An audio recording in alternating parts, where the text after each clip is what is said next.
Okay. We will bring the board meeting to order at 6:30 p.m. We will start with the Pledge of Allegiance. Pledge allegiance to the flag of the United States of America, to the republic for which it stands, one nation, under God, indivisible, with liberty and justice for all.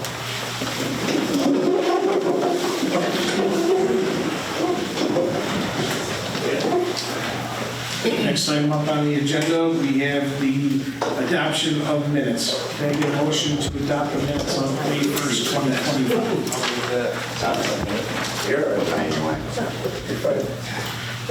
Discussion? Anybody think be nice on a couple edits over? Okay. All in favor? Aye. All yes, motion carried. We're going to mix things up a little bit differently tonight with the public hearing. We are going to allow the assessor, Teresa Golden, to give her report ahead of time to not have to wait to give this.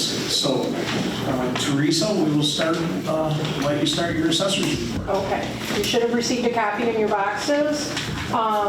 So we sent out 425 change of assessment notices the week of April 14th. Informal meetings were scheduled the week of April 21st and the 28th. A total of 13 informal meetings were scheduled. The tentative assessment roll was filed as required by law on May 1st, and 118 change of taxable status notices were mailed to property owners. We typically get more questions on that than we do the change of assessment notices. And what that notice actually says is taxable status has changed because an exemption from the property has been removed. In most cases, it's because it's a new owner and the exemptions were taken off and discontinued. Grievance day will be held by appointment on Tuesday, June 3rd. To date, 2 appointments have been scheduled, and a reminder letter was sent to all of the Board of Assessment Review members to remind them of the date. The equalization rate for the 2025 assessment roll is 70%. The assessor is scheduled to attend a required ethics course in Liverpool on June 18th. The data collector / assessor trainee will be attending appraisal course number 2 at Cornell the week of July 14th. The assessor's annual financial disclosure statement was filed with the supervisor and the town clerk as required by law last week. Today is the deadline to file that by law. And the assessor's current term will expire on September 30th, 2025. I will accept reappointment, but I'm not committing to a full 6-year term. Questions? 10-year term? Huh? 10-year? Oh, no. I don't think she's looking for a longer time. No. For the benefit of everybody, the equalization rate at 70%, is that reflective of the fact that we froze assessment? Yes, yes. So each year the state looks at our assessments and our sale prices and determines how much, what the trends are, how much values are going up for each type of property, commercial, vacant, or residential. They compare our assessments to those sale prices and they come up with what we call an equalization rate or a level of assessment, and it covers that broad spectrum of properties. And so if you look at your tax bills, you're going to see a full market value and you're going to see an assessed value. The full market value is used only to apportion across the county and school districts. The assessment is what is calculated on your bill.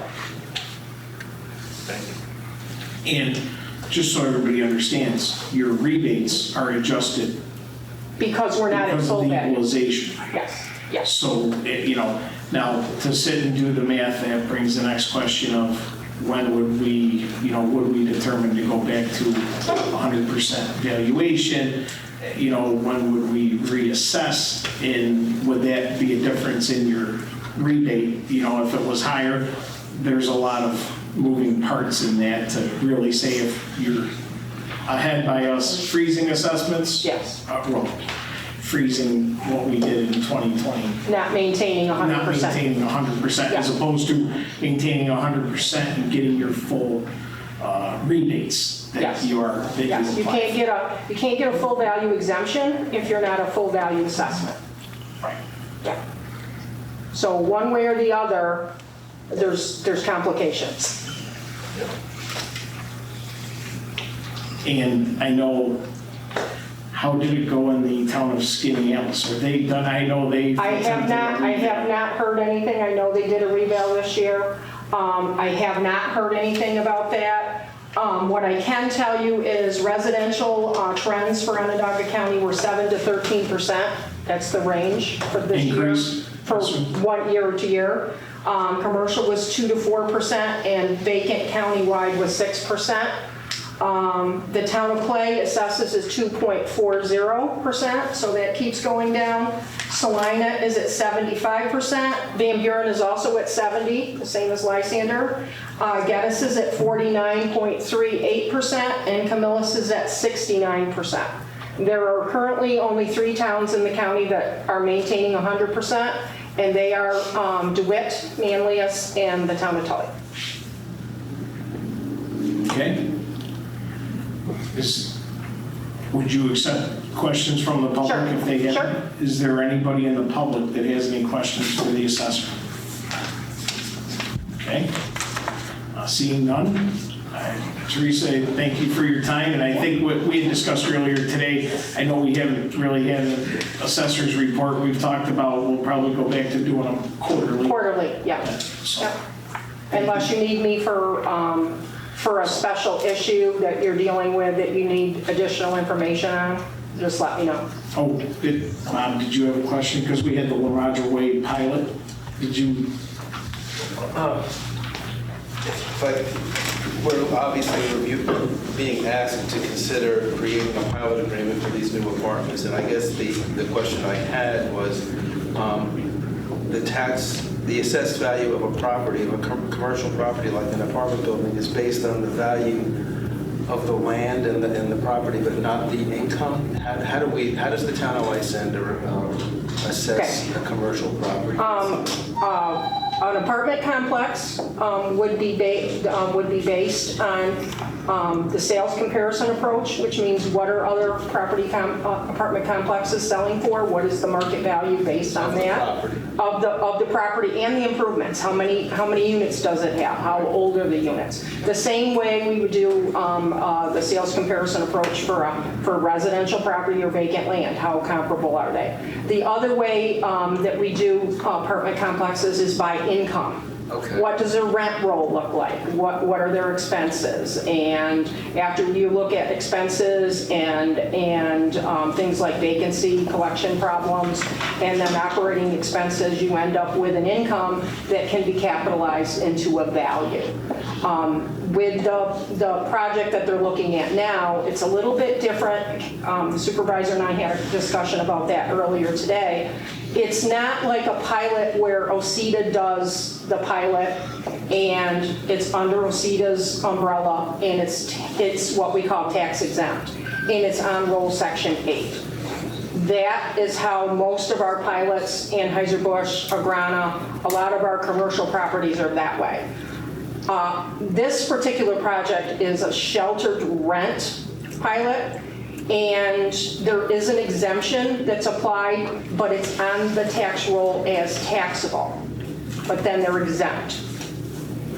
So, but they pay full value for things like services. They're exempt. They would be exempt for the taxes up to whatever the pilot agreement payment says.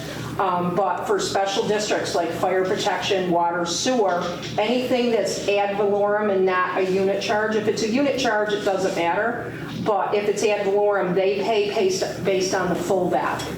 They don't get a break on any of those services.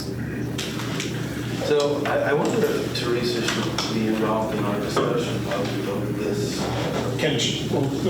I've never done one, so I will ask you. Sure. We can plumb the depths of the assessor's technical knowledge on what the proposed pilot payment schedule looks like, and if it even for like the straightforward stuff, like does it actually match up with the information they're providing on a projected revenue stream or projected value for the property, to see where it matches up. That would be great. A lot of times, they ask for my input in the planning part of it, so I can develop a theoretical market value, okay? And then you can look, you can see what you would have gotten if it was at That would be great. full value, and what you're getting as under the pilot. So you can see how much you're basically giving away as far as tax dollars. I would appreciate seeing I was gonna say, this is, $700 you're getting now. You know you're going to receive more money You're gonna get more money, than yeah. what you're receiving now for a Yeah. vacant property. That's understood. But it would be Yeah. nice to see, you know, are we, No. we compare apples to Absolutely. apples. well, I was gonna say, with that being said, because this project is within the village, the town tax dollar is just very, very small. Yes, No matter because what it's- yeah. no matter how it's assessed, it'll affect the Yeah, I mean, village. they're paying the The part town. Yeah, Yeah, part the part town town. fund, Yeah. and that's it. That's inside it. village part of The, taxes, and that's no matter what, whether it's full assessment or the pilot, it's a. right. It's the A fund side of part It's a town. very, very small number. Okay. Anyone else?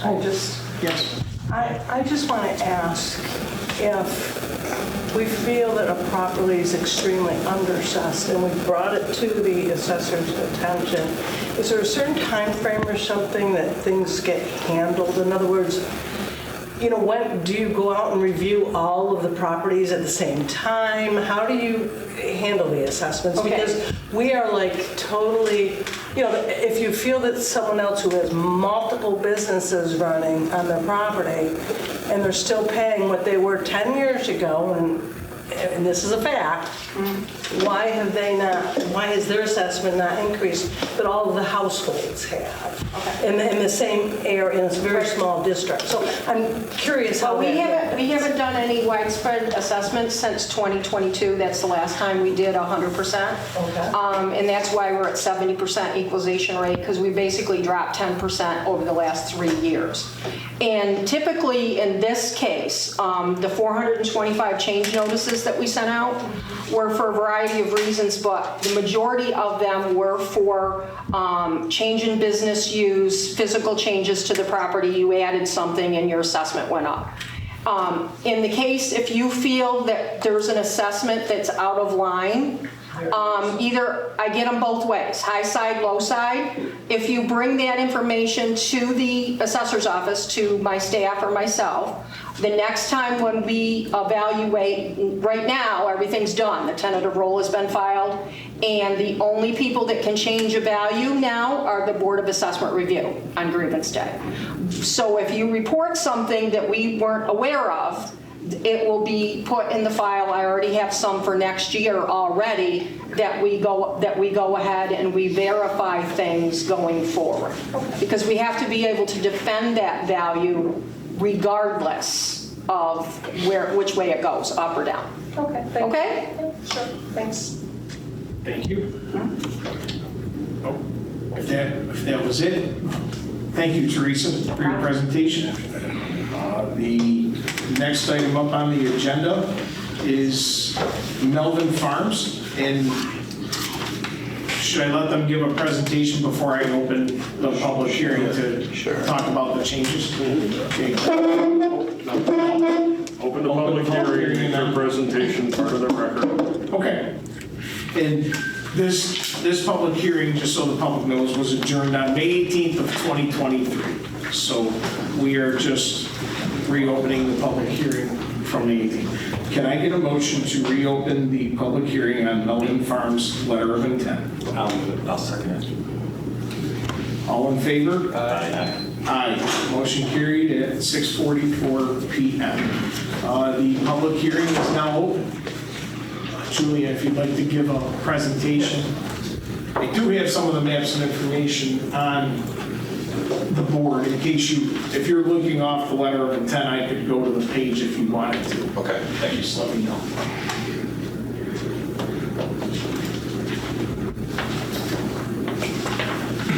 So, my name is Julian Clark. I'm with Plumbing Engineering. I'm here tonight with Ken Raymond, with Landmark Challenger. He's the applicant for the LOI. We did a seeker resolution in December. I think you all remember that. Since that time, we've gone back to the planning board, we've gone back to the ZBA for new referrals. We've made some changes to the LOI, which I'm going to summarize. We've also updated the traffic study, sent those to the DOT, the state DOT, and the county DOT, and we get responses from both of those agencies. And as indicated, we're back here tonight to start the public hearing. Okay. So I don't know if you want to bring the plan out. Sure. Or it's up to you. We can either look at the plan or go through the text. I'm just going to basically read what's in the text. Are you, the exhibits, is that what you Yeah, like? 2-1.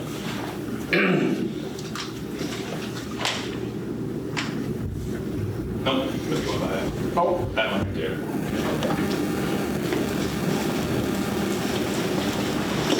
So since we last presented that plan, we made numerous changes based on discussions with the different boards and different entities. First one is the townhouses that are located to the top. I got a little pointer here. These townhouses right here, they've been rotated 90 degrees to allow for snow removal, push it straight back. It also reduces the number of curb cuts on the new public road. We've also added some visitor parking on each driveway. So now there's a total of about 66 visitor parking spaces throughout that whole townhouse area. The apartments were moved to the south, right in here, to alleviate the view shed problem. Excuse me, can we use the microphone? oh, Is sure. that okay? Because we can't There's that hear. microphone or the cordless ones up here if you want it. You can hold that one too. Sorry. You just gotta hold it pretty close to yourself. Better? Thank you. Is that better? Good? Much. All right, sorry. So as I was saying, the apartments were moved to the south to improve the view shed. At one time in this area here, wrong way, we had single-family lots. We then switched it to apartments. We are now back to single-family lots, but smaller in size. So we have about 53-ish small single-family lots here. Overall, our density is down from 585 to 537. On our density, our unit count is down from 585 to 537 with this new layout. So there's a reduction in unit count and therefore a reduction in density. Pump station force main has all stayed the same. Right there's the pump station. And the force main goes up through here. We've added a few amenities. There's gravel walkways throughout the development. We've added a landscape berm up through here that'll be vegetated.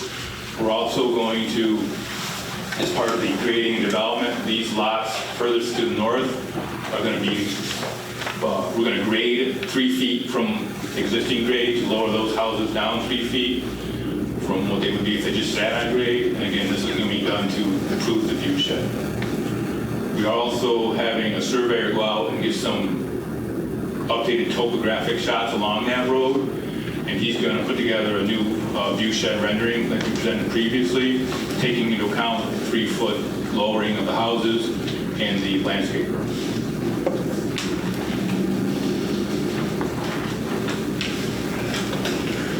And then Mario made some other text changes throughout the LOI, which I'm not going to go through, but they, I believe he highlighted them all in blue, so they're easy to see.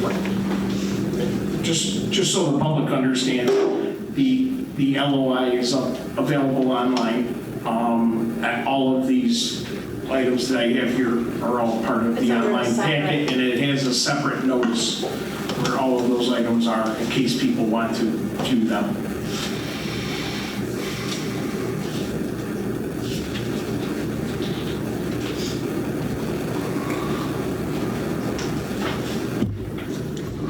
That's pretty, just the changes. Going back to the DOT, the county DOT had no comments with regards to the traffic study.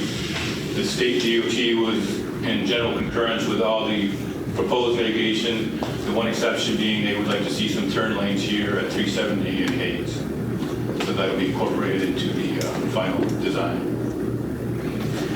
Okay. With that, I think that's kind of a summary of where we are now, and answer any questions. Okay. Now, what I will ask the public to do is please come up to the microphone. Mr. Clark, you could actually sit at that chair if you'd like, and that microphone could turn on. And then that way everybody can hear your reply. You can move that closer. It's another mic that you need about 4 to 6 inches from your mouth. I would just ask everybody to come up one at a time, state your name if you're comfortable, and your opinion. I'm not going to do in favor or against. You can feel free to ask, or state your opinion to the board. And if if there's something from the developer, they can reply or answer any of the questions. So, if anybody wants to be the first person to come up and speak.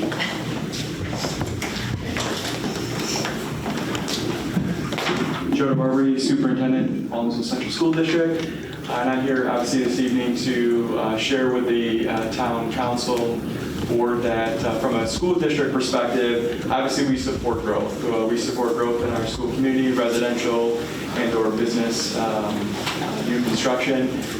From a school perspective, we have space. Thankful to our community for supporting our historic vote in December, which is going to add space within all of our buildings. We know with where things stand, with new technologies and businesses coming into our area, that we're a desirable place, and so we obviously support this project.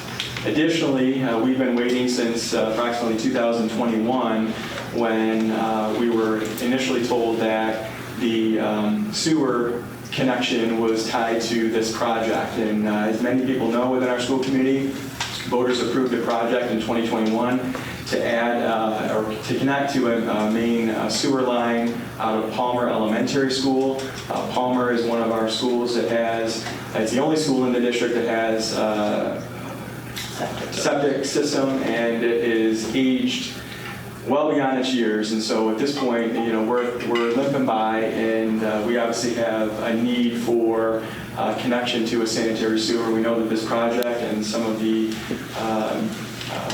arrangements behind making this work will allow for us to connect at some point to that sewer line. And so from a school perspective, we see that as a cost savings, obviously, to our taxpayers when we know that we've got the project approved, and ultimately not doing that is going to force us to continue to try to make adjustments to the sewer septic system that we have, which we know has to be replaced. So more efficient overall to have that connection to a sanitary sewer line, and so we would ask for that support.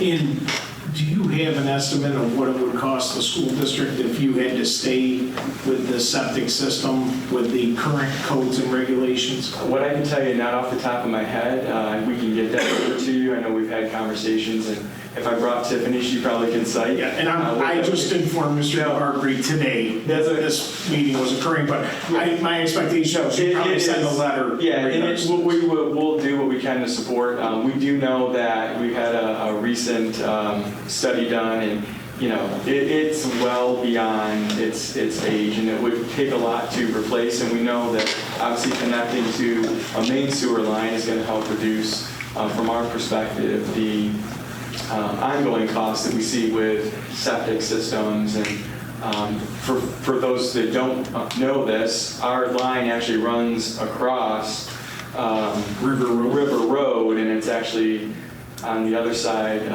So we're traveling a distance. So for us to connect to a main sewer line would be helpful. I have a similar question, well, maybe not similar, but on the same vein.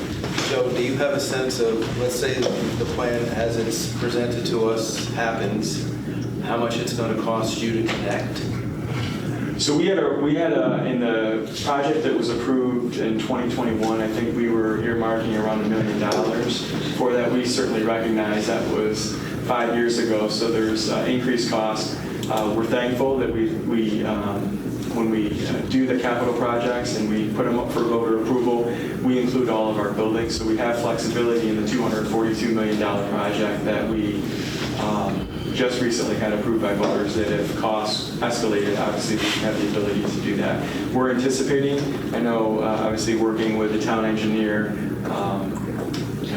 it's likely going to be more than that, but long-term, we know that that is, important for us. When you think about it, we have over 500 students and staff in that building every single day. Can't tell you how many times those toilets get flushed, or it creates a problem. I mean, Yeah, I'm not disputing that, and I guess my point that I'm asking the question is, the Bevo taxpayers in the state are still going to have to spend some significant money. Is it a wild guess to say $2 million to connect? I would actually look I more. think that's a bit high, Bob, but I think it will be over $1 million. So someplace between 1 and 2 million.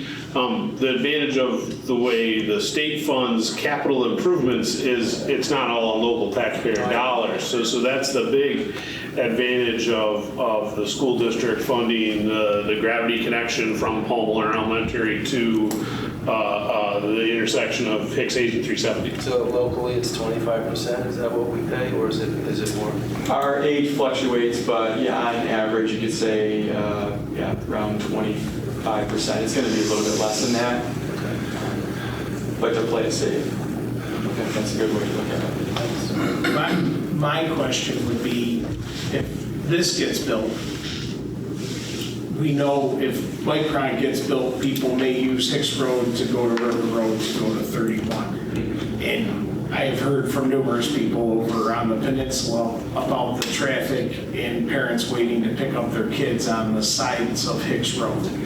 So is there a That's being plan addressed, yeah. with the school district to alleviate that? Correct. In the $242 million project, there is a phase where we are reconstructing the front entrance circle and parking area at Palmer Elementary School to alleviate. I mean, when those circles were initially built, we didn't have parent traffic like we do. Most students took school buses, but given the flexibility that we're providing families, there is a redesign there which will create more parking and a separate parent drop-off, which will alleviate the parent pickup and the traffic that is on Hicks Road. And given the events in Central Square, we don't want that to happen. 100%. Yeah. So fortunately, there's no sidewalks going across farm fields to have that issue, but with cars on the side of the road, it becomes... Basically, in our elementary schools, you're either universally bused from elementary school to your house, or you're picked up or dropped off by a parent. So we don't have walkers like some of the other schools do. Thank you. Yep. All right, thank you. Yes.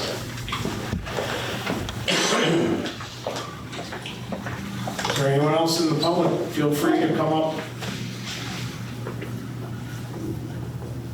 Wow, I'm sort of surprised. Frank. Nobody else?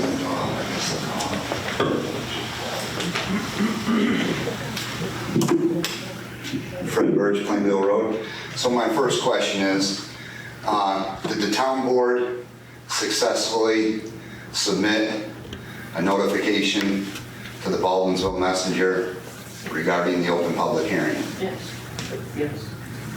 Don't worry. So I looked online for the last 2 weeks when I saw the town website notification, but I didn't see anything in the messenger. Well, It's in today. So it went in today. Yep. It's also in the But Post and we the- also have two papers. So if it's in either paper, that works. Okay, so this town spent $19,000 to notify most of the public. I didn't get a notification. I don't think Joe got. Stick to the public hearing. So we spent $19,000 to notify the people that, but we spent $0 to notify the people that are going to have their lights changed on Hayes Road and around that area. Is that We're not correct? closing the public hearing tonight. Okay. We're not making a decision tonight. I remember the last time the public hearing was open was 2 years ago, and the notification was sent out, and I'm pretty sure we got over 50 people in the affected area who attended the meeting tonight. And as I look around now, maybe 4, and I called half of them. So shame on this board for not sending a notification out to those people in the area that are going to be affected. Now, that being said, that public hearing was adjourned in 2023. I understand So that, you man. came every meeting to see if it was going to be reopened. It wasn't closed in 2023. I think the town did a good job of notifying the public in 2023, and I think they did an absolutely lousy job of notifying the public in 2025. It's duly noted. Okay, so, yeah, I can understand different viewpoints in the community. People want to grow the school district, and there's more students. Teachers make more, superintendents make more, we buy more buses, we build more schoolrooms, we get more iPads. I understand that part of it. The other part that I want to convey on the board, and I know you understand, whether you listen and take it to heart or not, is everything in life is like a teeter-totter. You can't have something keep going up and getting better, better, better without something else coming down and getting worse, worse, worse. That's just the way things work. And so I believe our town has a major issue with traffic and the flow of traffic. I know you can get on Onondaga County in here and have a guy sit in a car on the side of the road for a couple hours and say, hey, there's no problem with traffic. But until that person lives in those houses and tries to get out those roadways and tries to commute within the village where we have a problem, where it all bottlenecks, until that happens, there's not, that, to me, that's not a proper assessment. And so I'd like to read something here that I printed out from the Syracuse Post-Standard, an article that came out 2 days ago. And the headline on the article says, Builder sues CNY town for smaller lot sizes in hopes of lowering home prices. I think that headline could have been reworded. Builder sues CNY town for smaller lot sizes in hopes of garnering 18.4 million more in revenue. Could easily been that headline too. Okay, so I'm going to read the article. No, we don't need to read the entire article. If you want the clerk to enter that into the minutes, you can hand it to her. You read Bob Garassi's, and it was entered into the minutes, so I'm going to read mine and we'll enter it into the minutes as well. It's open public hearing, there's no time limit. It's 2 pages, I'll be able to do it real Fred, quick. you're not going to control this meeting like you did the last one for an hour. So everybody knows that Dan Barnaba is suing the town of Van Buren. I'll cliff notes this for you. Okay. Everybody knows he's suing the town of Van Buren because he wants to build homes on something that isn't currently zoned. This is a public hearing about an incentive zoning process. Okay. So does it pertain to Melvin Farms? It does. Why? Because Get to the why. Because it's the same type of process, it's our neighboring town, and what's So why do you feel that involves Melvin Farms? That's what this public hearing's about. Because I want to address the way the Van Buren Town Board took care of this issue as opposed to the way our town board is taking care of the issue. By getting a lawsuit. No, you're getting out in front. Well, I'm just getting to the end of the story. There's some points in the article that, and Jeff can laugh all he wants. We all know he's going to leave town in 3 years, and Stick to the public Jeff, hearing. you'll be drinking Mr. beers Birch. down in South Carolina. And you Mr. don't care Birch, about what stick to happens. the public hearing. Okay. That's what everybody wants. A housing developer has sued the suburban town of Van Buren after the town board refused his request for a zone change to build houses on lots smaller than 1 acre. Now, when I thought you were going to read the article. You're going to interject your opinion every time? Okay, so back in the day, when we had planning boards and town boards, the people first sat down and set the rules and regulations for our town. You feel that the increased capacity in the current zoning is unneeded? You don't want increased... My point You don't is, want increased... I agree with the Van Buren Zoned Town Board. AR40, you think it should be AR40 forever? I agree with the town board. Our comprehensive land use plan says the town will not accept AR40 development. We won't accept the roads, correct, Mr. Yeager? So if the developer wanted to build AR40 and he has already taken a couple hundred acres off of the map with the green space and the solar farm, he would then have the opportunity to go to cluster housing. I'm just trying to cut this down to like 10 minutes because that's what everybody That's feels. what, hey, it's not like And there's you can have your opinion after this meeting on 2 years ago, we had 50 people come up here and talk in the open. And I public hearing expect was in over the next 2 couple of hours. weeks, there will be more. Okay, well, there aren't here tonight, so we're not gonna be going So over you're in speaking time. for all of them? I may be. Yeah, I've had people call me and ask me if I'd say something. I'm sure they have. Okay. So Mr. Yeager, so you have the option of cluster development or If authorized by the town board. if authorized by the town. So that's the gist of that conversation, Mr. Birch. And I hate to, we all sat through the last public hearing where you went on for an hour. And I'll take any of your valid I went points. back and looked at the time and it was. 45 minutes? Okay, so you've exaggerated by 25%, the same way Jeff Well, there's a lot of exaggerated. exaggerations. The same way that go Jeff both ways. exaggerated So what it Mr. cost our Birch, town what is highway the next department point to for the produce a public hearing? Okay. The next point, not the, please, Okay, so this board referenced Micron in association with this development. So can a constituent come up and reference Micron in association with that development? Sure. Okay, so this is an article from the Post Standard that came out last week. Micron reports details lasting impacts to central New York jobs, traffic, population, and pollution. Okay? So we'll start out here. I've got highlights, so I'm just going to read them. Thank you. The impacts of Micron Technology's immense chip-making complex in the town of Clay would reverberate through central New York for decades to come. The company's draft environmental impact report says, which the company has not released to the public. Syracuse Post-Standard pulled some strings to get this information. Goes on to say, Syracuse.com has obtained the bulk of Micron's report, which the county and other public agencies have refused to release since last September. Traffic would overwhelm local roads unless expensive improvements are made, including widening of major roads, building 2 new highway interchanges. As the business and residential growth booms, more than 10,000 acres of forest and grassland on an area 2/3 the size of Syracuse. So they're going to remove grass and trees, the area 2/3 the size of Syracuse for this plan. So that 10,000 acres, it says, it's likely to disappear. Micron's operations. So what does Micron have to do with the Melvin Farms project? Why did Micron have anything to do with the Melvin's project when you brought it up earlier?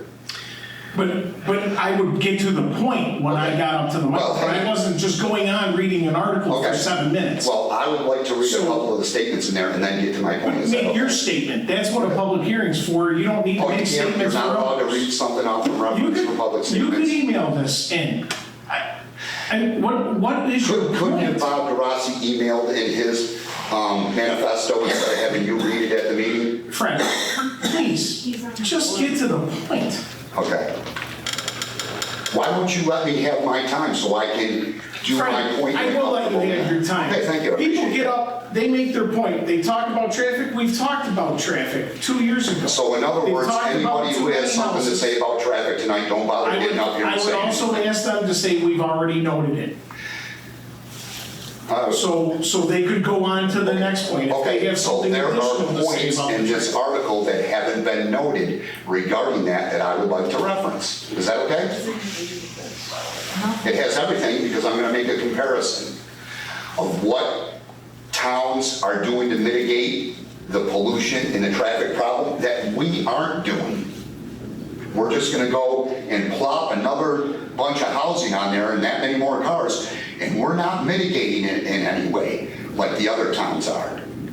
That's the point that I'd like to try to make. And rather than just generalization from me, I would like to read the references from the article. But I think you just made it. You just stated that the town is not mitigating the traffic to your expectation and your opinion. That was it. That took a minute and a half. So that's all I get? I'm not allowed to speak up? No, I thought an open public it's an hearing. excellent point. I thought In your open public opinion. hearing was not timed. No, it isn't, but for everybody that doesn't want to be here till 10 o'clock at night to listen to you just go on about I don't think articles I'm that gonna go you've to 10 read. o'clock at night, Kevin. I think I can get this done in 5 or 10 minutes. Okay. I would have been done probably by now. What are you timing something over I was there? just looking at the clock. I saw you hit something. Yeah, that's You my got- phone. You got a timer on it, so can you keep track of how long I talk? Please speak, Mr. Birch. With proper mitigation measures, the best management practices, Micron claims, the combination of Micron complex and dozens of proposed developments nearby would have no significant impact on traffic. That's what Micron claims. There's not going to be a significant impact on traffic. They ought to know, they live here and drive on roads, right?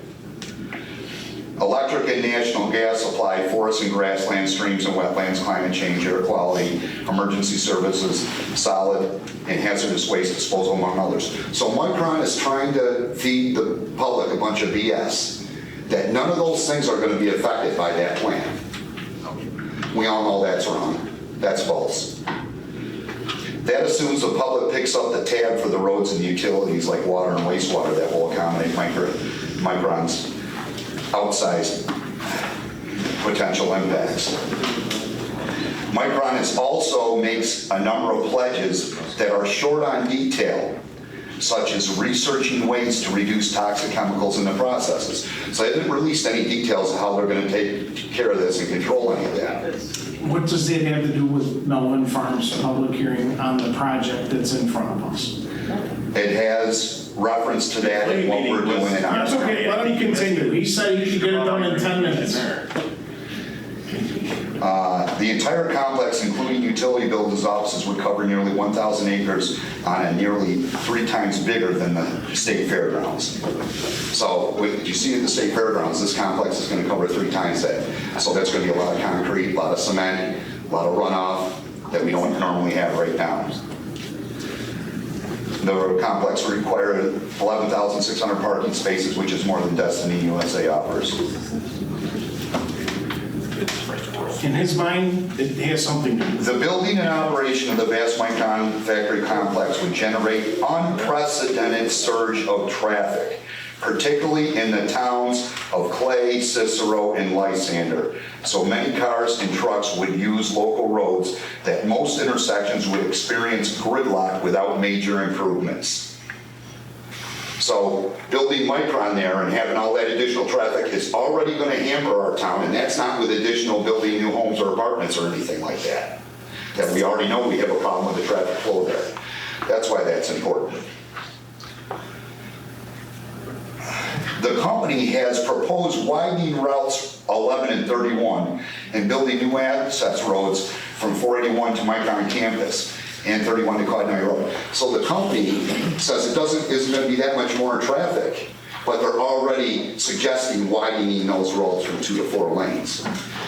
What, if anything, has this board suggested to improve traffic flow on our peninsula that has an issue right now and is only going to be worse when this development comes in? What, if anything, has this board proposed to try to mitigate the flow of traffic or improve the flow of traffic that we have there right now? So go ahead.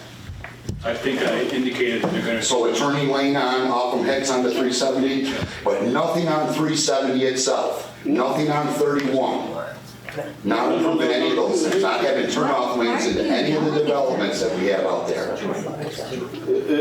It's, Fred, the DOT requested turn lanes on 370, on to Hicks and Hayes. That's what the DOT requested. So that is a mitigation.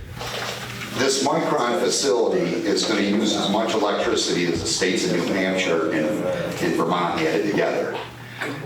It's a lot of energy. So the problem I have is, what happens if down the line 5 or 10 years from now, are we going to experience some brownouts with developments because they aren't able to get the full I think a lot of what you're talking about is going to go into the impact study when the county opens up their questioning on Micron. Which is what I think we should have done a little bit more of an impact study with this development in the town of Lysander. How is it actually going to affect the flow of traffic, the people that already live down there, the critters that we have in the area? Are there any animals that are going to be displaced? It's, I believe, all the environmentals and that kind of items have already been addressed.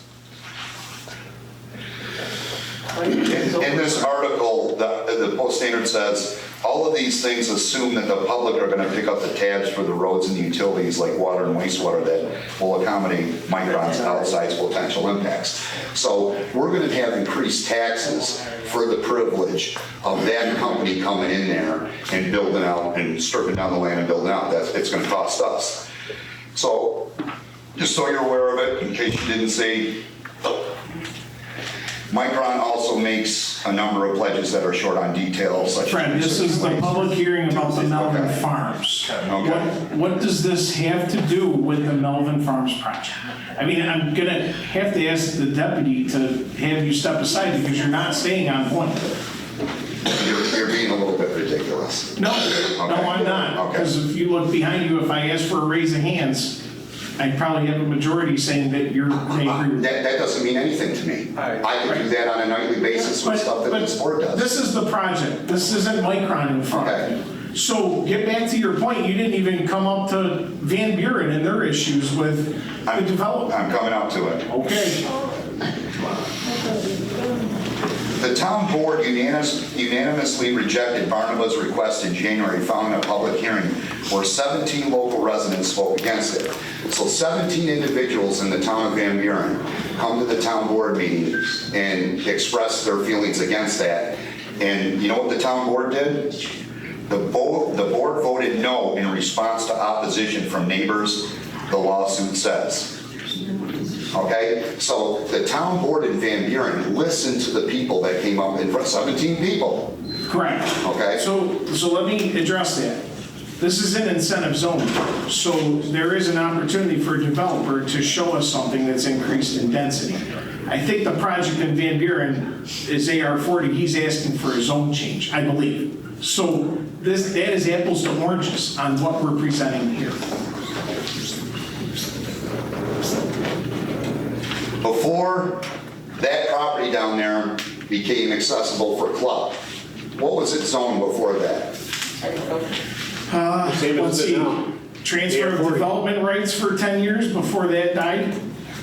Well, that was never, Right, but that was the proposed area. yes, but it's AR40. The zoning is still AR40. It is in an incentive zoning overlay. The parent zoning is still AR40. So, Incentive zoning came along in 2014, 2016 15. it was adopted. Got held off first. so the people that live in that Hayes Road area, that area of the peninsula, for the privilege of getting additional traffic, additional noise pollution, additional light pollution, and probably the cost of living going up because their assessments are going up.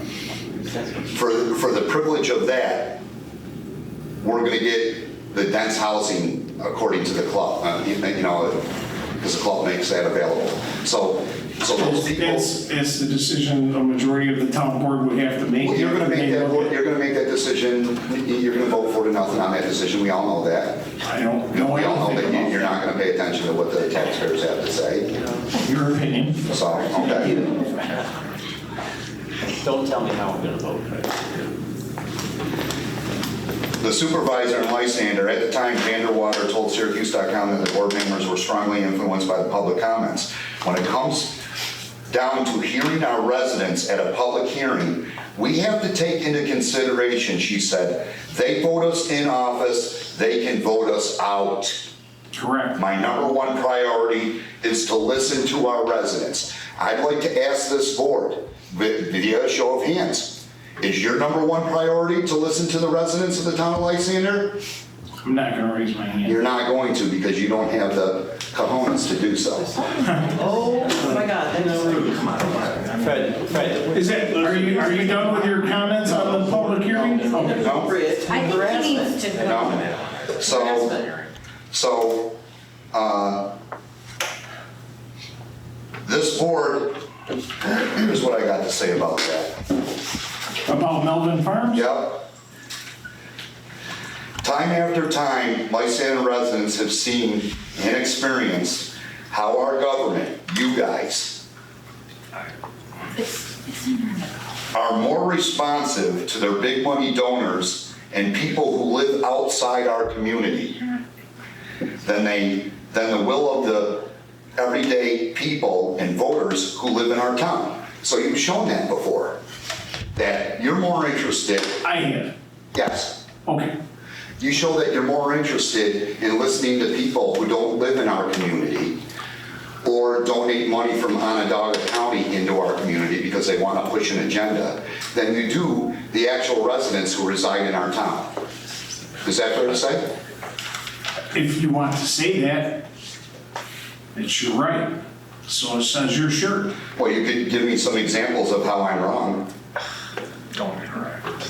That I voted in agreement with someone that's given me money? No, what I'm saying is Because that's what you said. you need to be Is that what you said? responsive to the people who have come in here and stood up. It's not easy standing at the microphone when you guys are on a pedestal and the camera's on you.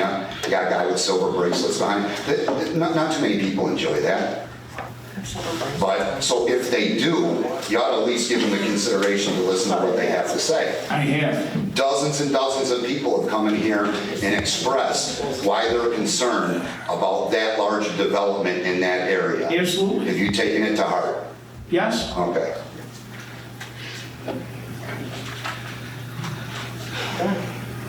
Well, I would hope that you would consider and maybe even go back and watch the board meeting from May of 2023 when some 50 people came in here and spoke about it.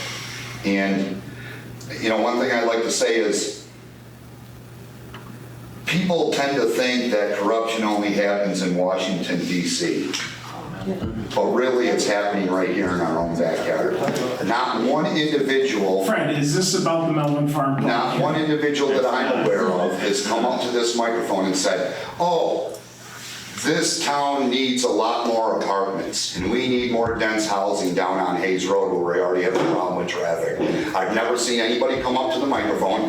I'd like to ask, has anybody called you or emailed you and expressed? No, but a person who owns property has every right to present to the I town board, understand that. given the rules and regulations of what they want to do with their property. I understand that. Not one person from the community has come up and suggested that, but people from the community have come up and suggested about how it's going to change their life, Absolutely. affect the value of their property. Correct. And the other thing with the wildlife down in the area, okay, which you guys haven't done a proper study on, I believe, Okay? okay, about how that's going to affect that.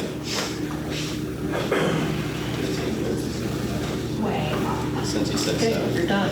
Oh, okay, Bob, so, you know, and Pete, I hear the 50, so I know there's no time frame on an open public hearing, You need but, to stick to the topic. Just Yeah. Just stick to the topic. This project, there is a time frame. If you're wandering off all over murky waters, accusing the board of things, but no right to accuse them. I have every right to accuse them of that. You Mr. are. Birch, Mr. Birch, please. Citizen oversight of the Mr. board Birch. is one of the most important things. This that we can is your possibly do. last opportunity in Okay. regards to the public hearing. Please finish. I don't want to stand up here and have you guys squeeze me like you don't do to anybody else. I guarantee nobody's going to stand up here for 15 minutes Oh, well, after you. so I know that, but I also, so, you They'll know, probably stick to the public hearing points if they do. I want to ask you, has somebody ever come up during the public comment section and spent more than 5 minutes at the microphone speaking or talking about their If we've idea? interacted with them, I've allowed it. I've allowed you to do that. And Right. I've allowed you to So take you've this done public that with hearing other in people? paths that it wasn't intended for. So you've done that with other people before that? Sure, and we've given you a pass to it.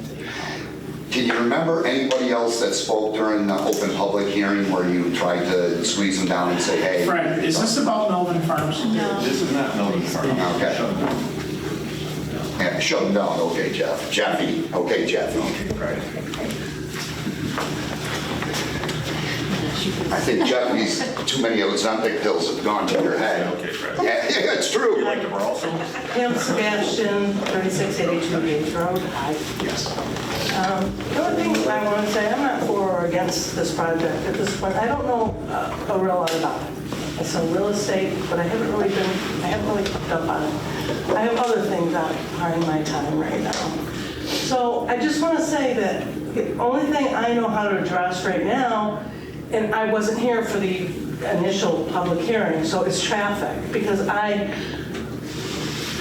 of us that live on Hayes Road, we do know that what I do, and I live on the end where the Elks Lodge is. So what we do from there, when I need to go into town, go into Beeville, I always go the other way on Hayes Road because I avoid traffic. I avoid the highway. I go down to the light and I take the left at the other end of Hayes So you Road. want to go down your Hayes Road and take. I would never go. It's hard to get it. Well, I It's know. impossible Yeah. to take a left on my end of Hayes Road. It's impossible, right? The cars flying down 370 around that corner. So everybody that I know on our entire end of the road, everybody goes left. Okay, and we go, if we're going into town. And so that's just standard procedure, and it has been for 25 years since I've been there. So the only thing that comes to mind with all of this, I'm going to assume that those people will do the same. Instead of going out and up to a light and going down the highway, if they're going to go to John Glenn Boulevard and they're going to, go over to Wegmans, which everybody goes to Wegmans, they're going to come through the neighborhood. And they're going to come to our end and make their right. Because that's just the easiest way to do it. It's faster, there's no light. So that, we already are having major traffic issues at our end of the road. And with an additional 250 cars on a Friday and a Saturday night, we're already having problems. And we're still having major parking problems, even though we have no parking signs on the road, on both sides. It does no good. So I'm just saying that with this all going on top of the circumstances we already have, I just hope that everyone is mindful of that and that somehow they can, maybe we need a light on our end of Hayes Road. But I just would like everybody to be mindful of that. We already have so many issues right now that I just don't know, what we're going to do with one more. And not to say maybe it's a great thing, but I don't know how we're going to deal with traffic. So that's it. Just wanted to Thank you. say that. And Mr. Clark, I don't know through the traffic studies, did they address the eastern end of Hayes Road or southern end of Hayes Road and any of the traffic? I know they evaluated River and 370 and John Glenn 370, so I think by addressing those two, they can address Hayes in the middle there. Okay. And I think people are going to use the light that's at Hayes and 370 now to turn instead of going all the way back around towards the outlet. But typically, you say that, but that's not how it works. When we live there, like we all live there. Doug Right. lives, and we all, Yeah. so Yeah, we you're don't right. do that. We Sure. don't want to go and sit and wait at a light. We go through our neighborhood. And I think everybody does that. You want to see what's going on in the hood, right? So we just, Right. you drive through your neighborhood. You say hi to your neighbors. So it's a lot easier said than done. People will come through the neighborhood. So that's, like I said, I hope that you're mindful of that and making these decisions, that's all. Thank you. Thanks. Anyone else have any comments? Oh. You can come up and get in queue though if you want to. Kathy Road might only be a minute. The only advantage, I guess, at this point, from the way the other people are speaking, is that they will get sewers around that peninsula if this project goes through. Is that correct? Just in that section. In that section, the pump station would be built at a capacity to cover the Yes. build-up. The pump station, the benefit being provided by the developer would benefit the entire Cold Springs Peninsula because the pump station and force main would be sized to accommodate the maximum flow from the entire peninsula. So it won't go all the way around Hayes Road to 370? It will, but that's not this project. That would be a separate town-funded project. But it won't happen if this development doesn't go through because you Correct. won't have a pump station. Correct. The linchpin of sewering the peninsula is the The pump pump station and station force main. to carry. That waste to the wastewater treatment plant. Okay, that was what I was trying to figure out. Is there any advantage to this? And obviously, the advantage would be the sewers. Yes, ma'am. Okay. Thank you. Evening. Steve Ostrander. I live in Shagberry Drive, just to the west of the proposed development. As far as density of the houses, I read the documentation that was on the website regarding the plans, and I attended the hearing 2 years ago. We're continuing tonight. As far as apartment size, though, would they be 1 person, 2 person, 3, 4? Bedroom? Is that what you're asking, like how many bedroom? Yeah, like I just need an idea as far as people. Developers throwing up a 2. Yeah, apartments in general be 2 men. Okay. So in theory, with a 500, 600 unit apartment, there could be additional 12,000 to 15,000 people or so, or 1,200 or 1,500. Yeah, sorry, bad math on the spot. But just that amount of people in that area, I guess, is what I'm getting at. Yes. And the traffic for that area that they had recommended or that was stated in the documentation was a turning lane on 370. I believe the DOT suggestion was 2 turning lanes. 2 turning lanes, one north onto Hicks Road and one south onto Hayes Road. Okay. Right. On 370, no turning lanes On Hicks or Hayes, correct. Okay. At this time. So going from the village, if we go on eastbound, before you get to the... If you're going toward John Glenn, Yes. that light that's there now where there isn't a turn lane, Okay. you'd be having a turn lane to allow you to go Left on Hicks. left on Hicks. Or if you're heading westbound on 370, there'd be a turn lane to turn left onto Hayes. Okay. No, the reason I ask is I travel with my son, went to Palmer Elementary, in part of the district. And as for the density, because you said you live over in... Well, I'm just saying that the project plan of what is built compared to the total acreage that is being removed off of being built, it's a total acreage of 300 acres, I believe. So, I know Councilor Kuderak is going to say, you're going to talk about density and houses are different than apartments, but the density per unit per acre comes along to what a housing development is currently. So the units per acre in this proposed development is actually a little lower than the Clinton Heights, Abbott's Landing, Holly Hill development that you live in. Okay. You guys are a little bit over 2 units per acre, like 2.15, 2.2, something like that. This is 1.85 someplace in there. So it's comparable. And with that being said, 2-bedroom apartments, the population density and trip generation volume in apartments is typically less than single family homes. Okay. All right. And then one question on the sewer. If that was put in and you live in that area, you have a home, would that be the responsibility of the homeowner? Or was that included in the plan to hook up to the sewers? So the developer would build all the sewers within that area to take care of the development. The sewering past that, like if, Mr. DeBarber talked about the sewers going north to Palmer or up Hicks Road, that would be on the town. Right now the developer's proposal is he will put everything in that we would need to get the sewer lines to that area. And that's what, the incentive zoning's here, okay, the developer's asking for an increase. So it's up to the board to decide what increase, if any, is possible to make that foreseeable to the board to entertain the changes that are required for that.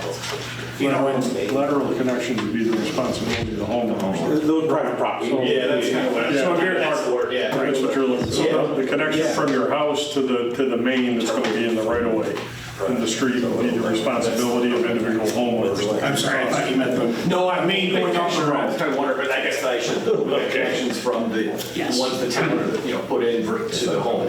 Correct. Okay. All right. And we do have communities in that area that have dry sewer systems, which they currently have septic, but some areas already have this, which they'd be responsible for hooking up to that, but when the mains came by, that would hook to that. Okay. No, that's all I wanted to hear. Just like I said, I live in the area. I travel the roads each day. And just with that, where it is right there and the additional amount of people, it just seems, the way it is right now, it's hard to, I travel back and forth in the morning, through the area 2 times, 3 times a day. So, you get during rush hour, it's hard to, make left turns and stuff like that. And it's just, we like the area that we live in. And it's just nice to be able to have a voice to let people, let you guys know how I feel. Sure. But like I said, I think at the end of the day, for me and my wife, the project is a little too dense for that area. I feel like we do frequent some of the farms in the area. We do like that aspect of it. And I feel with something like this in the future, that goes away. And we really love the town that we live in. And we'd like to continue that. So. But thank you for the time. Thank you. Is there anyone else that would like to comment? If there's not, I just wonder if I could ask Julian. Sure. You might want to put your mic close to you so everyone in the room can hear you. Thank you. I keep thinking, yes. Julian and maybe Al, when you're saying it's less than 2 units per acre, and what would you say, 288? 292 acres, that includes the swamp, the wetlands. Correct. If you took the wetlands out as unbuildable property, how many acres is this project really going on? And then how many units per acre would that be?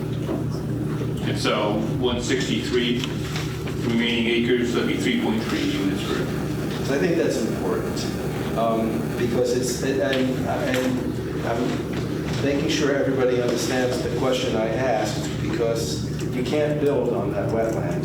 And so it's relatively arbitrary that you're including that as part of the overall property as developable property, when in fact what was the acreage number?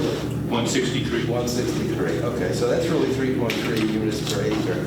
The second question I have for you is, did you happen to get a copy, and I don't know what the protocol is here, Kevin and Al, did you get a copy of the Onondaga Planning Board's comments on the property? And do you have any comments on what they said? I have to see. I think I saw it, but you can give you in and out. And I don't know if this is the right opportunity to do that. One of the comments they made, in all due respect to our school superintendent, which I happen to like very much and agree with him, they're saying the sewer infrastructure being proposed and paid for by the developer primarily benefits the development and appears to be only marginally enable expansion of the system to the elementary school. And that's why I asked how much it would cost to get the elementary school hooked up, because I think I have to take that into account in terms of the decision that I want to make here. The other thing that the Onondaga County Planning said was setting aside lands that are largely constrained by New York State designated wetlands is good policy and design, and as an environmentalist, I totally agree with that. However, some of the land to be set aside would be difficult to develop. So the town should require the developer to show or describe the amenity these set aside areas will provide, not only for this development, but for the town as a whole, such as trails, playgrounds, interpretive facilities. The formal amenity benefit of setting aside these lands should be valued and considered, but it may also be beneficial for housing to encroach on these areas in order to incorporate more usable green space. So what I'm getting at there is, I know you set aside a piece of some land for kind of a right-of-way for maybe someday a trail along, that would maybe hook up to the trail from the village down to Onondaga Lake Park. But I think what Onondaga County Planning is suggesting here is, what else can you do? Maybe you ought to build that trail. Maybe you ought to come to us with some ideas about other things that you can do, because that wetland sitting there is of no use to you, and you're not showing how it can be used for this development. And I'll just go on and I'll let you respond.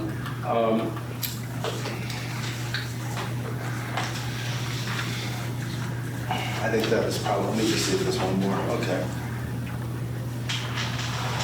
Sidewalk, okay, they also go on, it's a continuation of what I just said, excellent neighborhood environment with gathering space and opportunities for connectivity to the broader community and active uses near parcel frontages, sidewalks and trails within the neighborhood and connecting to a broader trail sidewalk network are encouraged. I love all this stuff.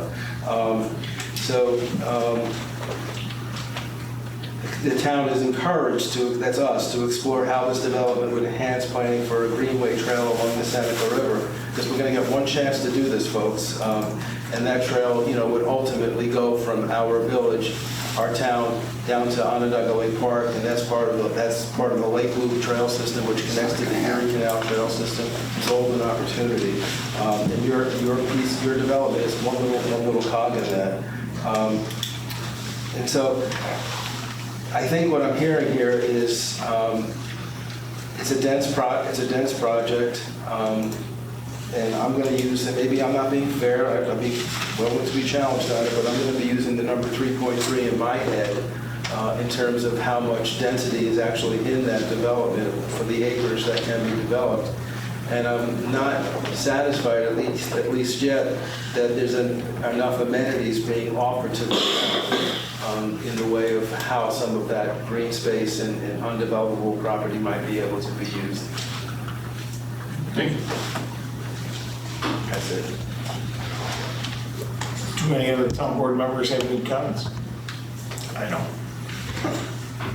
Just so the public understands, we are not going to close the public hearing tonight. We will just adjourn it until the next meeting, June 5th. So if there's more people that have comments, we will still accept them and take them in. And then, this is a process. It's been probably a 20-year process for the developer with different iterations, and it will continue to be a process. So we welcome any comments regarding the project. That being said, seeing no other comments currently, I would like to get a motion to adjourn the public hearing at 7:41 p.m. I'll move that. I'll second it. Rossi, Councilor Kourakis, all in favor? Aye. We have adjourned the public hearing. We will move on to citizens' comments. Is there anyone willing to speak? Thank you, Mr. Raymond. Thank you, Joe. Thank you, Julian. Thank you. Thank you, Julie. Thank you. Citizens' comments. Is there anyone that would like to speak? Mr. Birch.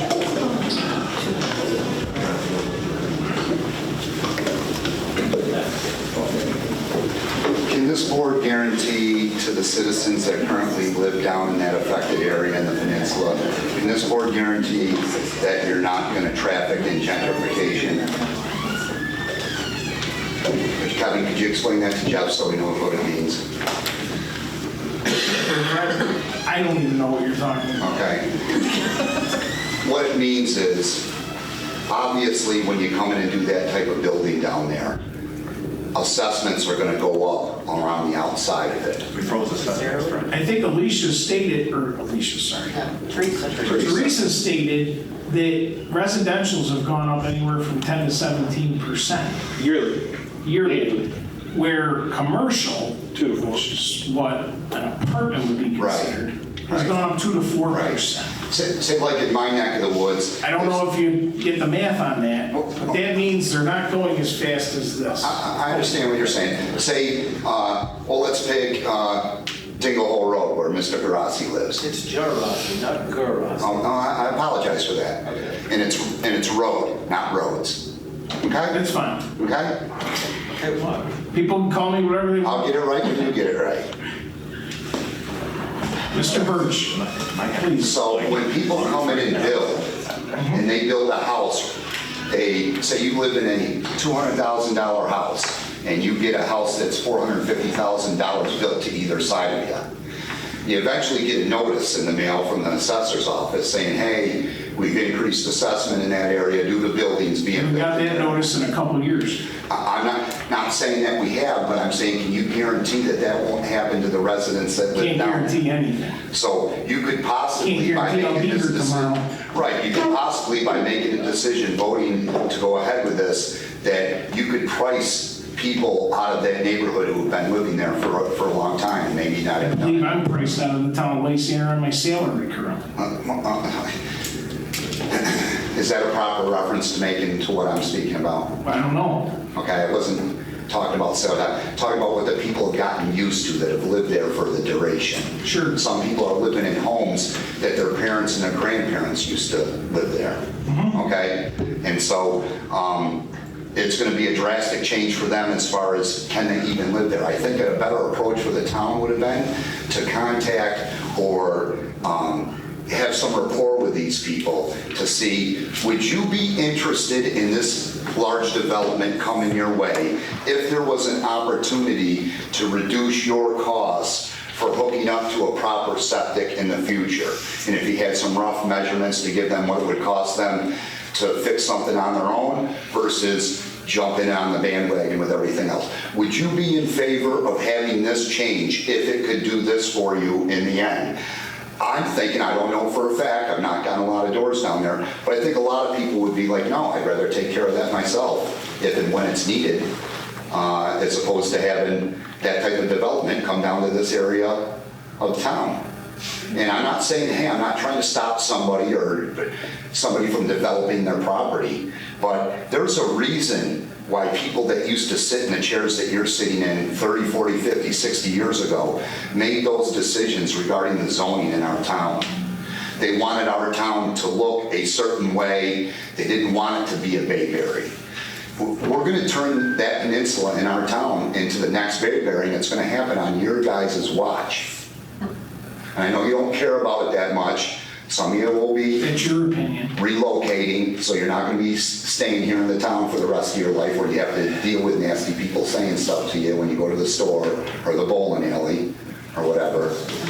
But I just wanted to, you know how you're going to be affecting those people. None of you on the board went down there and knocked on any doors of any people and had any discussion with them about the chances of improving their area through a septic and improving the septic versus a boatload of tsunami traffic coming your way. It's not only going to be the 2.2 cars per household or whatever it is per apartment that are going to come in there. They're going to have people delivering Amazon, UPS, the mail, delivering your prescription drugs, companies coming in there to mow grass and plow snow. It's going to be a tsunami in traffic coming that way. And our town hasn't suggested any way of improving the existing traffic flow problem that we have there. Right. So I think before we add to it, we should look on how we alleviate the problem. Route 37. What about Hayes Road? Correct. County road. So the town has no jurisdiction over that whatsoever? Nope. Same thing with River. Ask the county. It's a county. It's all county. You do research, you can find the answer. You probably already know it. We have it. We've got a lot from the county DOT. And then the last thing, how much time do I have?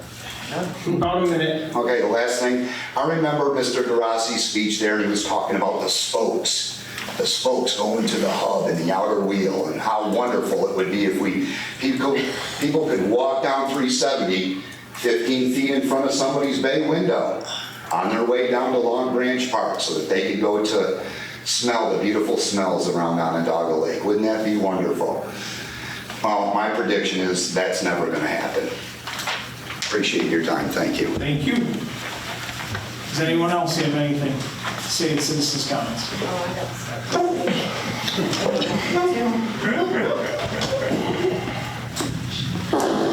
Candy Road, 7806 River Road.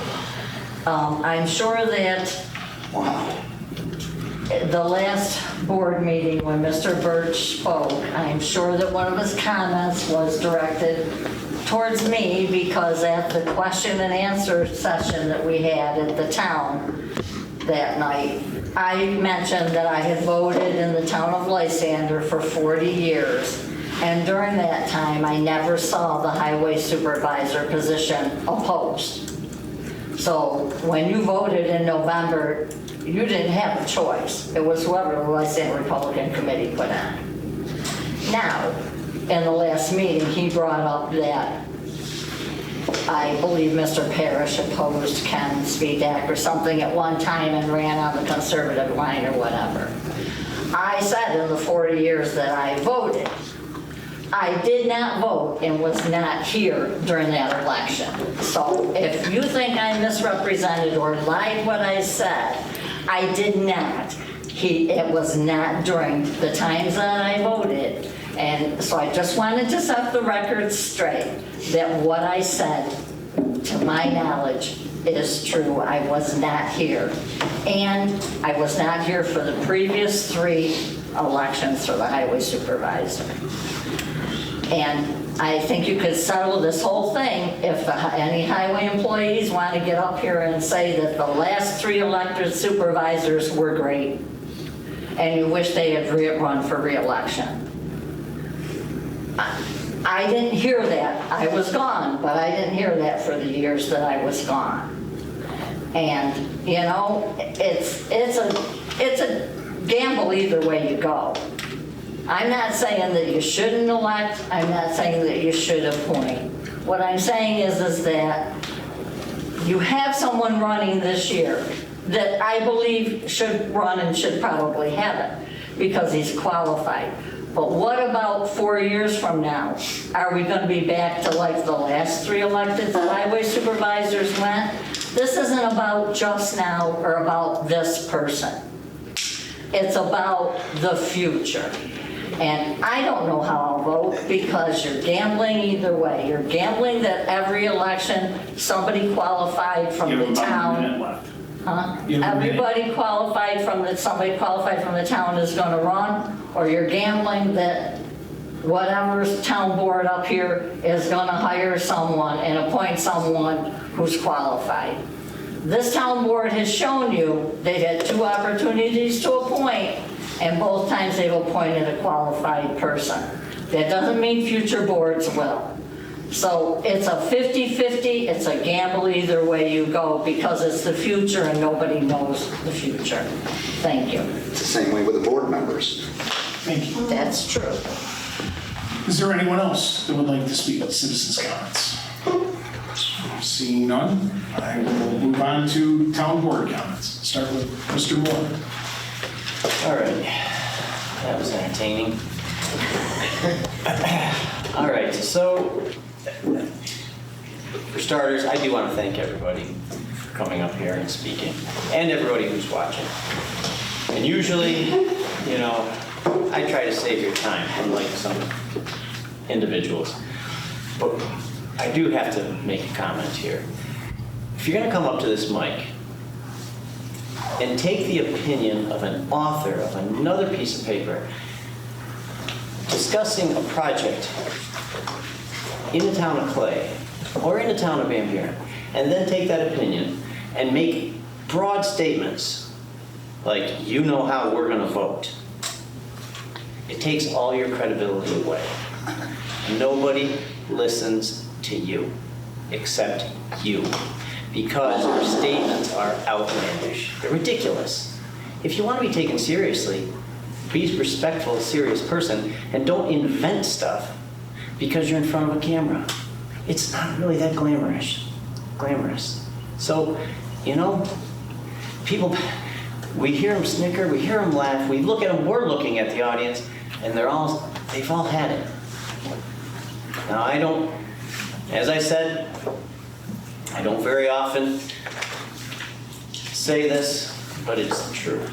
So, you don't know what we're going to do, what we're not going to do. Everybody who owns a piece of property has the right to bring something to this board, and we have to listen.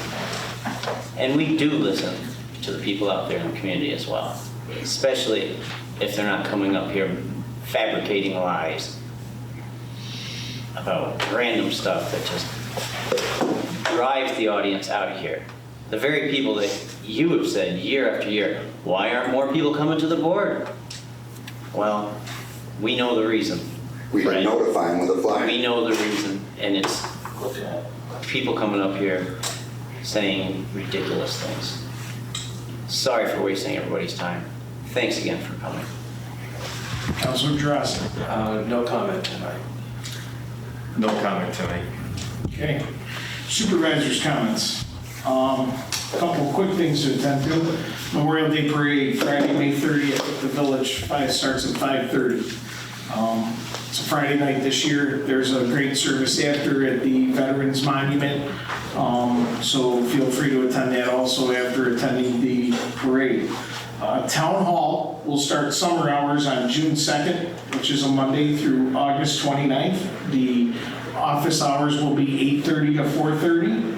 and Friday 8:30 to 1:30. We still are open 37 hours a week. The staff still works 35 hours a week. So that will be starting on Monday, June 2nd. I think I've covered, other than we're going to table motion A until the next meeting, which we discussed at the work session. We have some modifications to the laws. And then, fortunately, the highway superintendent isn't here because he had a couple people he would like to appoint to the department, which I don't have a problem appointing, but the board had some issues in the last week that was brought to our attention. Doyle Security, who runs our security system and our camera system, notified me on Sunday that the camera system at the highway department was deactivated. I went over to investigate it Sunday and found the item shut off. Unfortunately, because this is an elected official, this is not a personnel issue. At the end of this, after talking to the town attorney, there is no kind of discipline that can happen because of the events that transpired over there. But I had notified the board, and I have pulled the security cameras of the time in question up until they were shut off.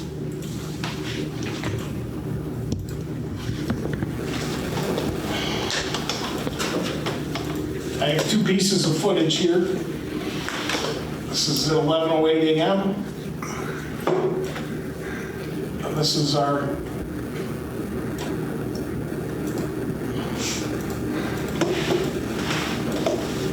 it's sped up. Nobody walks this fast. It's like a second a frame. Highway department truck will pull in. Highway superintendent gets out, enters the town park.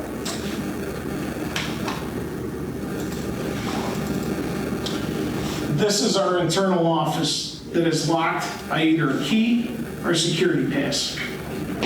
Highway superintendent has access to it. I'm going to explain the layout of the room for the public. Over here is a shelf, and then there's a table.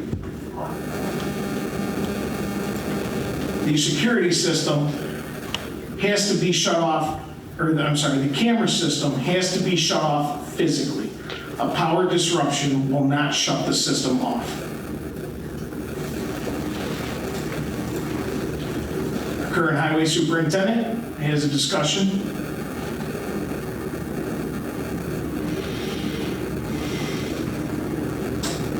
Walks over to the recording equipment,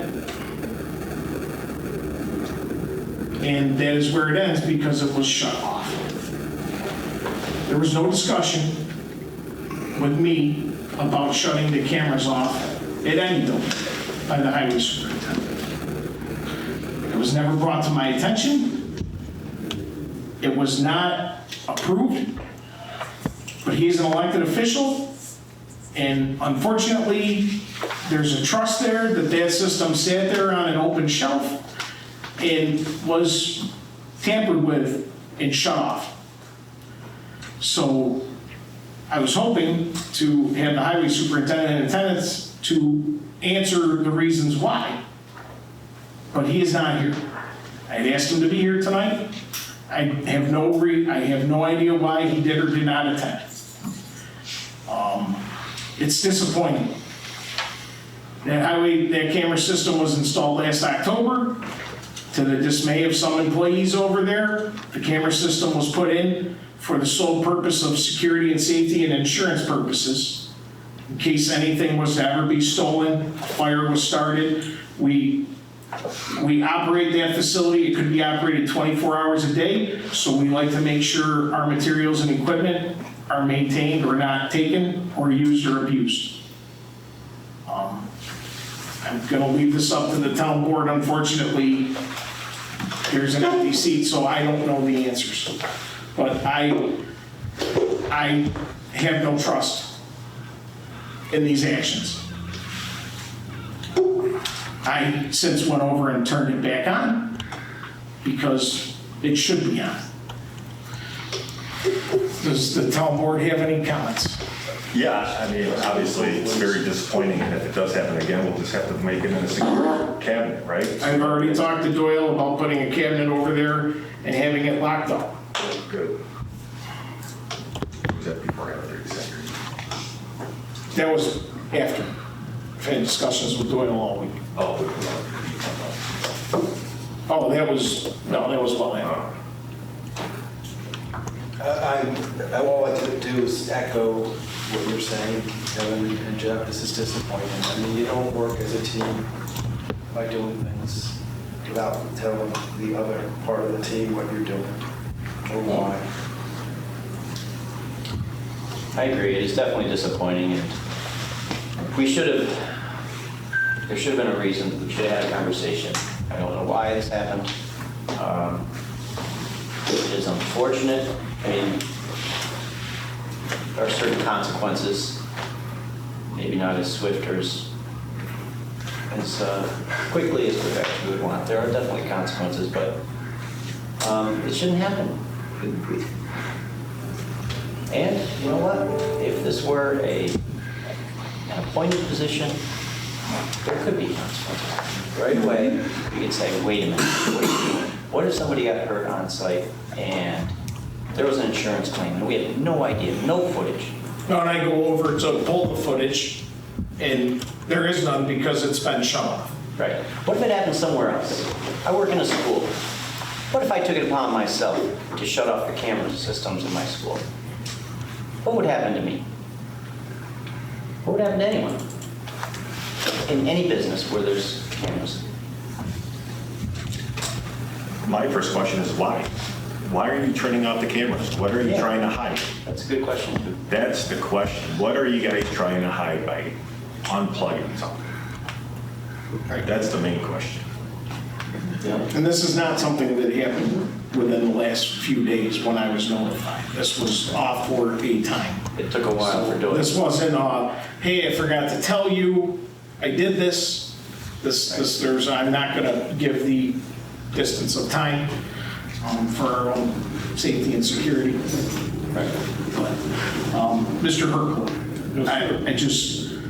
could you explain to the public, because this is an elected official, what recourse is? So with elected officials, the only recourse is realistically limited to the results of an election. It's up to the public as to who they want to vote for, who they don't want to vote for. There is a very limited state statute that does allow for proceeding to be commenced against an elected official, but it is for misfeasance, malfeasance in office, and it is an incredibly high standard to meet and rarely ever utilized. And that's the distinction between being elected versus being an appointed employee. Employees that are appointed, whether they're union members or individual, or non-union members, are nevertheless subject to the policies and rules of the town and can be subject to discipline for any actions that violate those. Thank you. Just wanted to bring that to everyone's attention. Department head reports. There's a couple left. Town attorney. Nothing at this time. Town engineer. Town clerk. So we're going to be adding motion L then for the rules to follow the Board of Elections? Yes. Okay, because I was just doing a little research, and I think that falls under New York State Board of Elections, right, correct? So there's certain provisions and sections, for example, section 17-154, protecting elected franchise, intimidating, threatening, all those kinds of acts would be considered misdemeanors if something happened. So you would go to the state law. So the Board of Elections the Onondaga County Board of Elections follows the state Board of Elections, correct? Correct. Okay, so I'm going to try to draft a little, when you guys are going through everything else, to make it make sense. Right. Okay, thank you. But I was just doing a little research while I was sitting. Sure. Oh, that's fine. Okay, next up on the agenda items. Motion A will be tabled. Motion B, I'd like to get a motion to hold a public hearing on June 5th at 6:30 PM to consider the adoption of a local law 102-7 of the town code, Tier 2 battery energy storage in the town of Lysander. This moratorium will be extended to September 20th, 2025. This motion shall authorize the town clerk to advertise for the same. I will move that. I'll second it. Discussion. Pretty obvious, as I had said at the work session, we are not going to have the local law amendments done in time before the moratorium is going to set to expire, so we will extend it again. We had some new information brought up just last night that we would probably like to add to the language of battery energy storage and other facilities for future use, so we will probably get that through on June 5th to send the, to get to the boards, so we're going to extend the moratorium into September to be safe. All in favor? Aye. All yes?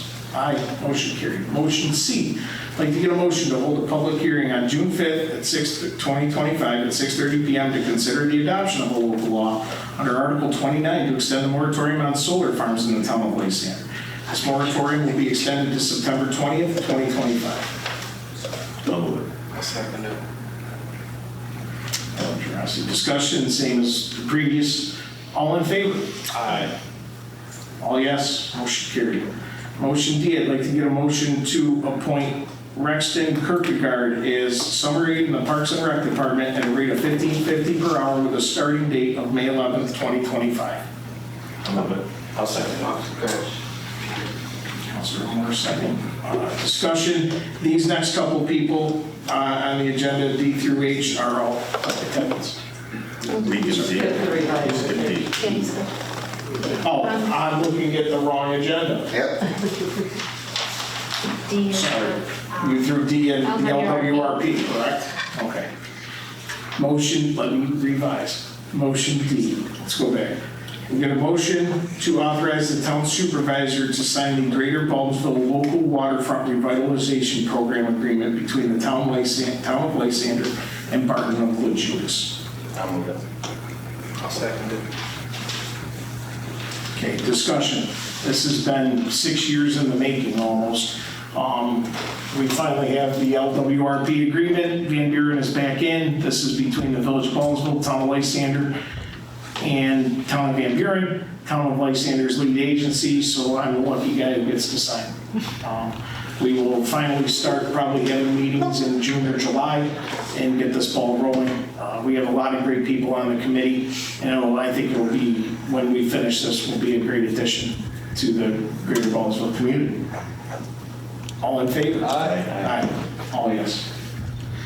Motion E, I'd like to get a motion to appoint Rexton Kierkegaard as summer aide in the Parks and Recreation Department at a rate of $15.50 per hour with a starting date of May 11th, 2025. I'll second. Discussion. E through I are all park attendants, so we'll skip the discussion on each one. Seasonal help as needed. All in favor? Aye. Aye. Yes, motion carried. Motion F, I'd like to get a motion to appoint Emma Mantione as summer aide in the Parks and Rec Department at a rate of $15.50 per hour with a starting date of May 2nd, 2025. I'll move it. I'll second it. All in favor? Aye. Aye.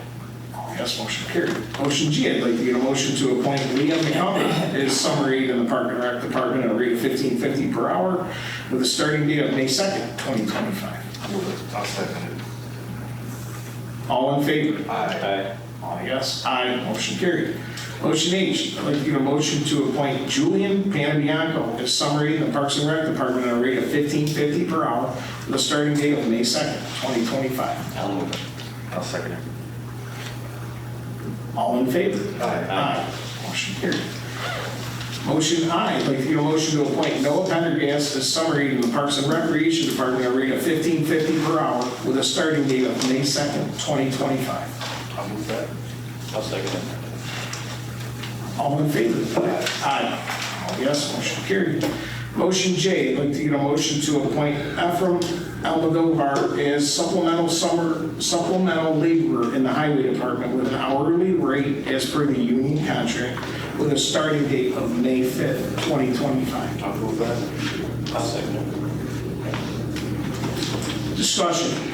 These were given to me by the highway, the next two motions were given to me by the highway superintendent with people that he would like to put into the positions. Obviously, one of them has already started, and the other one will be starting in June. They've gone through the process of we're filling out their paperwork and they're going for all their requirements. All in favor? Aye. Aye. Oh, yes, motion carried. Motion carried. I'd like to get a motion to appoint Michael Seymour as NEO in the Highway Department with an hourly rate as per the union contract with a starting date of June 2nd, 2025.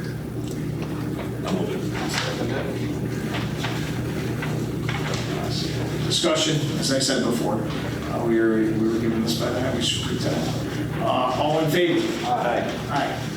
Oh, yes, motion carried. Oh, yes, sorry. Item L, motion L. I'll read this if you want to tweak it. Go ahead. All right. Motion to affirm that the rules of the special election on June 9th, 2025 shall fall under the jurisdiction of the Onondaga County Board of Elections and the New York State Board of Elections election law. No, they don't. Good? Good. I'll send you my bill. I'll move that. I'll second it.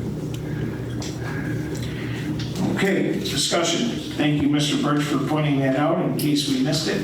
We appreciate it. We'll make sure that the Board of Elections has the distance markers so we can mark the 100 feet, make sure everybody follows the law on the special election day. All in favor? Aye. Aye. Yes. Kevin, do we need a resolution to, because we're adding a date for our town board meeting? That's just a schedule. We could add it on June 5th. Oh. Yeah. And Which I think would be yes, better for normally- people to not forget a month from now. But normally, yes, you would, because at the order meeting, you have your regular schedule, so. Correct. Something that. Okay. There's no need for an executive session tonight, so can I get a motion to adjourn the meeting at 8:12 p.m.? I'll move it. I'll second it. All in favor? Aye. Meeting adjourned. Have a good evening and have a good Memorial Day. Take care.